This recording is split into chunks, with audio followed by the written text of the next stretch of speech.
Hello दोस्तों, कैसे हैं आप सभी लोग। आई होप आप सभी बहुत बढ़िया होंगे। मैं के आर सैनी के आर एजुकेशन पे आप सभी का स्वागत करता हूं। दोस्तों, आज इस वीडियो में अपन बात करेंगे जैसे ही डीए और डीआर 50% पहुंच जाएगा, जो कि पूरे पूरे चांसेज यहाँ पे 1 जनवरी 2024 से जो डीए मिलेगा आपको, जो डीए की घोषणा होगी, तो वो जो है पूरे पूरे चांसेज आपका 50% या 50% से अधिक ही होगा, जैसा कि AICPN के जो है आंकड़े बता रहे हैं। अब दोस्तों, जैसे ही डीए 50% हो जाएगा तो जो एकड़ फॉर्मूले की बात की जा रही थी 7CPC के अंदर पैरा 1.22 के अंदर बात की जा रही थी कि सरकार जो है 10 साल से पहले भी यहाँ पे स्ट्रक्चर को रिवाइज कर सकती है। तो उसमें जो है ये बात मेंशन है कि यहाँ पे जो डीए है वो बेसिक के अंदर मर्ज हो जाएगा। तो क्या सरकार इसको लागू करेगी या नहीं लागू होगा, और इसके लागू होने से अपने को ज़्यादा फायदा होगा या फिर जो है एट पे कमीशन के आने से ज़्यादा फायदा होगा, इसके रिगार्डिंग में बात करूंगा। और दोस्तों, यहाँ पे भत्तों में जो है बढ़ोतरी ये तो कंफर्म है, चाहे आपका डीए जो है बेसिक में मर्ज हो या नहीं हो, लेकिन भत्तों में जो है बढ़ोतरी कंफर्म है। कौन कौन से भत्ते हैं बढ़ेंगे और कितना परसेंट भत्तों में बढ़ोतरी होगी, उसके रिगार्डिंग में इस वीडियो में बात करूंगा। वीडियो को लास्ट तक जरूर देखिएगा, बहुत इन्फॉर्मेटिव होने वाला है। वीडियो अगर आपको अच्छा लगा तो वीडियो को लाइक कीजिएगा, दोस्तों के साथ शेयर जरूर कीजिएगा। चलिए फ्रेंड्स, सबसे पहले अपन देख लेते हैं भत्तों में जो है बढ़ोतरी कंफर्म हो मैं किस बेस पे बोल रहा हूँ। देखिए दोस्तों, आपने देखा होगा जैसे ही अपने 7CPC लागू हुआ था तो आपका HRA जो था वो आपका 8% था, और उसमें ये रिकमेंडेशन किया गया था कि जैसे ही डीए 25% हो जाएगा तो आपका जो है HRA यहाँ पे 9% कर दिया जाएगा। जैसे कि ये जेड क्लास सिटी में 9% और वाई क्लास सिटी में 18% और एक्स क्लास जो सिटी है उसमें 27%, जो कि पहले 8, 16 और यहाँ पे 24 हुआ करता था। तो ये चीज़ जो है लागू हो गई है। कहने का मतलब HRA की जो बात की गई थी भत्तों की वहाँ पे, तो वो 25% डीए होते हैं यहाँ पे 1% इसमें बढ़ गया, इसमें 2 बढ़ गया, इसमें 3 बढ़ गया, यानी कि HRA में बढ़ोतरी हो गई। अब जैसे ही डीए 50% होगा तो ये बात फिर से है कि HRA में फिर से जो है बढ़ोतरी यहाँ पे हो जाएगी। तो देखिए, HRA की जो बात की गई थी 7CPC के अंदर, वो चीज़ यहाँ पे लागू की गई है, वो अपने देखी भी है। यहाँ पे आपका जो HRA था वो 8 से 9 हो गया, और इधर 16 से 18 हो गया, और इधर जो है 24 से 27 हो गया। इसी प्रकार अब जो है 50% होते ही 9 से 10 हो जाएगा, और यहाँ पे 10 से 20 हो जाएगा, और 20 से सॉरी यहाँ पे आपका 18 से 20 हो जाएगा, और यहाँ पे 27 से 30 हो जाएगा एक्स क्लास सिटी के अंदर। तो जब HRA में बढ़ोतरी की गई तो उसी प्रकार से ये भी मेंशन था कि जैसे डीए 50% हो जाएगा तो इन सारे अलाउंसेज में बढ़ोतरी हो जाएगी, और कितनी बढ़ोतरी होगी, वो होगी आपकी 25%। यानी कि दोस्तों, यहाँ पे आपका चाइल्ड एजुकेशन अलाउंस जो है अभी 27,000 के आसपास मिलता है, उसमें आप 25% और बढ़ा के ऐड कर लीजिएगा, इतना आपको जो है मिलने लग जाएगा। इसके बाद में special allowances for children care है आपका। इसके बाद में HRA हाउस रेंट अलाउंस, जैसे मैंने अभी आपको बता दिया है। कंपोजिट ट्रांसफर ग्रांट जो है, जैसे कि अभी आपको जो ट्रांसफर अलाउंस होता है वो उसमें भी बढ़ोतरी हो जाएगी। ड्रेस अलाउंस जो होता है, जैसे स्टेशन मास्टर को 10,000 रुपये मिलते हैं, बाकी LP है, ट्रैकमैन है, लोको पायलट है, इन सबको जो जो इनका यूनिफॉर्म एक निर्धारित यूनिफॉर्म कोड है उनको 5,000 रुपये यहाँ पे पर ईयर मिलते हैं। स्टेशन मास्टर को 10,000 रुपये मिलते हैं, तो इसमें भी जो है 25% की बढ़ोतरी हो जाएगी। यानी कि अब जो है 12,500 रुपये स्टेशन मास्टर को मिलेंगे, और वहाँ पे जो कि अपना 5,000 जिनको मिलते थे उनको मिलेंगे यहाँ पे 6,500 के आसपास उनको यहाँ पे मिलने लग जाएंगे।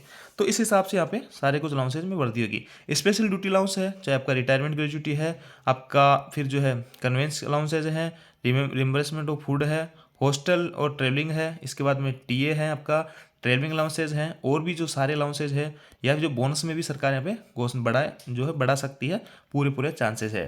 तो ये देखिए, भत्तों में जो है बढ़ोतरी आपकी कंफर्म है यहाँ पे। जैसा कि अपन पिछले देखे HRA में बढ़ोतरी हुई है, तो भत्तों की जो बात की गई है तो वो इन सभी भत्तों पे भी लागू होनी चाहिए, और 50% जैसे डी होगा तो इन सभी भत्तों में 25% की बढ़ोतरी होगी, जो कि एक बहुत अच्छी खासी बढ़ोतरी अपन मान सकते हैं।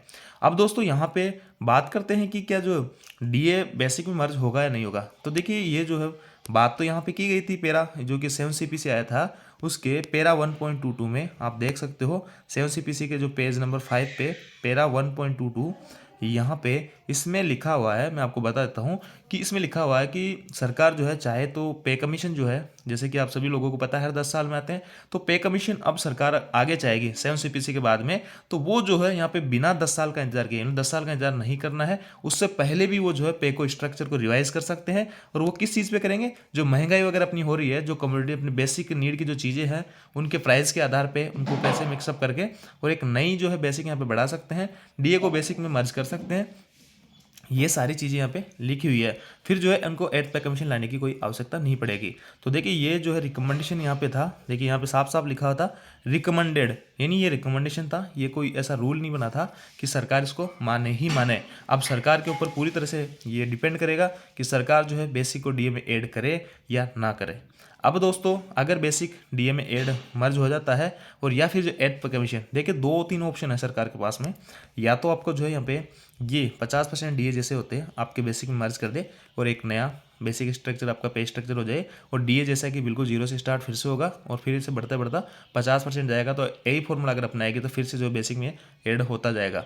अब दोस्तों एक दूसरा ऑप्शन है, सरकार इसको ना लाके फिर जो सरकार यहाँ पे एड पे कमीशन ले, तो देखिए एड पे कमीशन अगर आएगा तो 2-3 साल पहले उसकी कमेटी यहाँ पे गठित होगी, वो सारे कुछ डिसाइड करेगी, सारे कुछ निर्णय लेगी, उसके बाद में ये कुछ जाके लागू होगा। तो देखिए 2016 वाला पे कमीशन था, 2013 में कमेटी गठित हो गई थी, लेकिन 2026 वाले के लिए अभी तक कोई कमेटी गठित नहीं हुई है और 2024 में शुरुआत में चुनाव है, तो हो सकता है कोई बड़ा जो है डिसीजन सरकार यहाँ पे ले ले, या तो बेसिक को इसमें मर्ज कर दे या फिर जो है एड पे कमीशन की घोषणा कर दे, उसकी कमेटी बिठा दे। अब दोस्तों दोनों में जैसे कि मैं आपको बताता हूँ दोनों में से फ़ायदा किस में है। अब देखिए एक बात मैं और क्लियर कर देता हूँ, जैसे कि ये कमोडिटीज़ है, इनके आधार पे यहाँ पे 7 CPC के अंदर न्यूनतम बेसिक 18,000 निकल के आया था, लेकिन अभी AIR जो है अपनी एक रेलवे की यूनियन है, उन्होंने इसी जो ये अपनी बेसिक नीड की चीज़ें है उनके आधार पे इनके कैलकुलेशन की है, तो उनके आधार पे इन्होंने जो है 32,500 न्यूनतम वेतन का यहाँ पे मांग की है कि इस हिसाब से जैसा पिछली 7 CPC के अंदर आपने गणना की थी उसके हिसाब से 32,500 न्यूनतम वेतन यहाँ पे होना चाहिए। इसके रिगार्डिंग उन्होंने लेटर भी लिखा है रेल मिनिस्ट्री वगैरह सबको। अब देखिए दोस्तों 7 CPC से अपना 6 CPC से 7 CPC में जब आपकी जो सैलरी बढ़ी थी वो किस हिसाब से बढ़ी थी, तो देखिए यहाँ पे डीए जो था 125% के करीब था 7 आपका 6 CPC के अंदर, तो वहाँ पे फिटमेंट फैक्टर 2.57 का रखा गया था और न्यूनतम बेसिक वहाँ पे माना गया था 7,000 रुपये। देखिए एक टेबल जो है मैं आपको दिखा देता हूँ, इसमें ये देखिए यहाँ पे 2.57 से न्यूनतम बेसिक को यहाँ पे मल्टीप्लाई करके ये नई नई बेसिक यहाँ पे निकलती गई थी, और जैसे 1900 ग्रेड में जो थे उनको इसमें 7,730 उनका न्यूनतम बेसिक था, तो उस हिसाब से 2.57 से गुणा किए तो ऐसे बनती जा रही थी। तो कहने का मतलब अपन मोटी मोटी बात करें तो जो 125% डीए यहाँ पे था, तो सैलरी का डीए में मर्ज करते तो 2.25 फिटमेंट फैक्टर तो वैसे ही बन रहा था। तो एक मोटा मोटा आइडिया अगर अपन ये लगा पाए तो वही सारी चीज़ें इसमें निकल के आ रही है कि जो डीए हैं, डीए जो है वही बेसिक में यहाँ पे मर्ज किया जा रहा है और टीपीए वगैरह भी इसमें ऐड हो जाता है, इसलिए जो फिटमेंट फैक्टर है ये 2.57 बन गया। तो यही एक बात है आपका, जो अभी वर्तमान में अगर बेसिक डीए में मर्ज करते हैं 50% होते ही, तो उसमें जो है मेरे को ज़्यादा फायदा लगेगा बजाय एट CPC के, क्योंकि दोस्तों जितना आप फिटमेंट फैक्टर के यहाँ पे मांग कर रहे हैं उतना तो सरकार यहाँ पे लगाएगी नहीं, वो सरकार अपने हिसाब से लगाएगी। अपने यहाँ पे अलग अलग जो है आप कई सारी जगह देख रहे होंगे, कोई फिटमेंट फैक्टर 3.3 बता रहा है, कोई 3.6 बता रहा है, तो इतना सारा फिटमेंट फैक्टर देने से रही।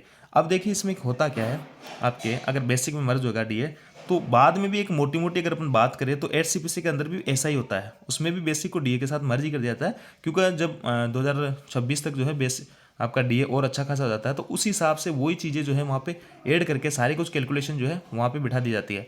और एक मोटा मोटा एक आइडिया है दोस्तों कि आपका जो बेसिक प्लस डीए है, जो डीए जितना बढ़ेगा वही बेसिक में मर्ज किया जाता है, चाहे आपका एड पे कमीशन हो या फिर जो है आपका यहाँ पे 50% पे डीए ऐड करने की बात हो। अब देखिए 50% होते ही डीए में ऐड करने वाली जो बात है, इसमें सरकार को फायदा है, क्योंकि दोस्तों ये जो चीज़ है जैसे डीए 50% होगा तो तुरंत चीज़ें जो है इंप्लीमेंट हो जाएगी। अब पे कमीशन में क्या होता है, जैसे कि आपका 2016 वाला जो पे कमीशन था वो उसका मतलब गठन हुआ 2013 में, और 2016 से वो लगना था, 2018 से उसका लाभ मिलना हुआ, 2 साल का वहाँ पे एरियर आ रहा था, तो ये इसमें अमाउंट आपको जो बहुत टाइम के बाद मिलेगी। और ये चीज़ जो है जैसे ही डीए जैसे लगता है ना, वैसे ही आपका जैसे ही बेसिक प्लस जो डीए 50% होगा तो ये तुरंत इंस्टेंट प्रभाव से आपके मर्ज हो जाएगा बेसिक में, नई बेसिक आपको मिलने लग जाएगी उसी डे से, मतलब तुरंत प्रभाव से इसमें काम होगा। और इसमें सरकार को भी कोई पे कमीशन वगैरह आयोग गठन करने की जरूरत नहीं पड़ेगी और कुछ भी नहीं करना पड़ेगा, एक सीधा सा जो है साफ सुथरा काम रहेगा कि बेसिक में आपको जो है डीए तुरंत मर्ज हो जाएगा, सभी की जितनी जितनी बेसिक बन रही है उसका 1.5 गुना आराम से हो जाएगा, क्योंकि वो 50% ऐड होते ही और फिर जो है जीरो से वापस डीए स्टार्ट हो जाएगा, और इसमें इंस्टेंट आपको लाभ मिलना स्टार्ट हो जाएगा डीए प्लस मर्ज करते। और उधर जो है बहुत सारे टाइम आपको वेट करना होगा। और दोस्तों यहाँ पे जैसे कि 2026 वाला जो पे कमीशन है उसका लाभ मिलना 2028 से शुरू होगा, वहाँ पे 2 साल का एरियर वगैरह आएंगे, तो यहाँ पे जैसे कि 6-7 साल में पे को रिवाइज किया गया 50% डीए होते, वैसे आगे भी 6-7 साल में जैसे ही 2028-29 तक जो है फिर से पे आपका पे को रिवाइज कर दिया जाएगा। तो मेरे हिसाब से यहाँ पे बेसिक प्लस डीए जो DA 50% होती है अगर इसमें मर्ज कर दिया जाएगा तो इसमें ज़्यादा फायदा रहेगा 8th पे कमीशन के बजाय। तो आप लोगों को क्या लगता है, क्योंकि इसमें जो है अलग अलग लोगों की अलग अलग धारणा हो सकती है, अलग अलग तरीके से वो यहाँ पे सोच समझ सकते हैं। तो मैंने जितना इसमें सोचा, जितना एनालिसिस किया है, तो मोटा मोटा यही है कि कोई सा पे कमीशन देख लो, इसमें आपका जो बेसिक प्लस DA और TPA वगैरह है वही मर्ज करके जो सैलरी बनती है नहीं वही बन रही है, और DA जो है आपका 0 से स्टार्ट हो जा रहा है। तो यहाँ पे बस बात ये है कि वहाँ पे 8-10 साल का इंतजार हो रहा था, और यहाँ पे जो है आपका 8-10 साल का इंतजार ना हो के जैसे DA 50% हुआ, जितने भी साल में हुआ आपका पे को रिवाइज कर दिया जाएगा। तो यहाँ पे इंस्टेंट प्रभाव से आपको यहाँ पे लाभ मिलने लग जाएगा, ज़्यादा वेट आपको करना नहीं होगा। 8th पे कमीशन वगैरह कब आयोग आएगा, कब गठन होगा, क्या रिकमेंडेशन रहेंगे, सारे कुछ बहुत सारा लंबा प्रोसीजर है। 2028 में वो लाभ मिलना होगा, एरियर वगैरह आएंगे, तो बहुत लंबी प्रक्रिया है। जबकि इसमें कोई लंबी प्रक्रिया नहीं है और फायदा इतना ही मिलना है, कोई खास डिफरेंस यहाँ पे नहीं होने वाला है। तो मेरे हिसाब से बेसिक और जो DA है उसको मर्ज कर दिया जाए तो ये बेटर रहेगा, तुरंत प्रभाव से आपको लाभ मिलने लग जाएगा। और जैसे ही दोबारा से फिर 50% होगा, सरकार ऐसे ही करती जाएगी, तो एक टाइम बाद में बहुत अच्छी खासी सैलरी आपकी यहाँ पे हो जाएगी। और दोस्तों आपको क्या लगता है, कमेंट करके जरूर बताइएगा कि आपको क्या लगता है किस में ज़्यादा फायदा यहाँ पे रहने वाला है। क्योंकि फिटमेंट फैक्टर जितना अपन मांग करेंगे उतना तो सरकार देने से रही। अपने यहाँ पे कोई लोग 4.5 की डिमांड कर रहे हैं, कोई 3.6 की कर रहे हैं, कोई 3.2 की, 3.5 की, तो इतना फिटमेंट फैक्टर मेरे को नहीं लगता कि सरकार यहाँ पे देगी। फिर भी दोस्तों आपको क्या लगता है, आपकी राय अलग हो सकती है। मेरे को जितना समझ आया मैंने आप लोगों को बताया यहाँ पे। बाकी भत्तों में जो जैसे मैंने कहा है भत्ते ऑलरेडी लागू है, जैसा 25% की बात की गई थी HRA में, तो वो बात लागू हुई है। तो आगे भी यहाँ पे ये जो भत्तों में बढ़ोतरी वाली बात है वो यहाँ पे लागू होगी। तो ये सारी कुछ कहानी थी इसमें, जो जितना मेरे को समझ में आया आप लोगों को मैंने बताया। फिर भी इसमें जो है दोस्तों, अगर आपको वीडियो अच्छा लगा तो वीडियो को लाइक कीजिए। Thank you.